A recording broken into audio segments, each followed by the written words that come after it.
Dugaan korupsi pembangunan gedung mes 7 lantai UIN Raden Fatah Palembang. Jadi Pitsus Kejari Palembang dalami perkara guna nyari tersangka lainnya yang bertanggung jawab juru perkara ini.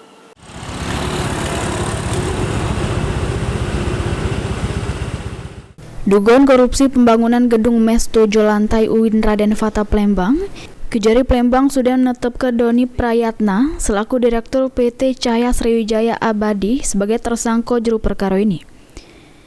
Kasih Pitsus Kejari Palembang, Aryo Aprianto Gopar ngatoke, karena perkara tindak pidana korupsi idak pacak berdiri dewek. Pihaknya ini berupaya nyari-nyari pihak lain yang bertanggung jawab juru perkara dugaan pembangunan mes UIN Raden Fatah Palembang. Tindak pidana korupsi tidak mungkin berdiri sendiri. Kami akan terus mengembangkan, mohon dukungan rekan-rekan sekalian. Dari pihak UIN ya? Tergantung alat bukti nanti. Cuma sudah kami dapat pastikan akan ada pengembangan berikutnya. Total saksi yang diperiksa?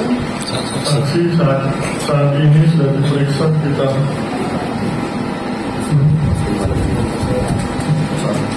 18 orang.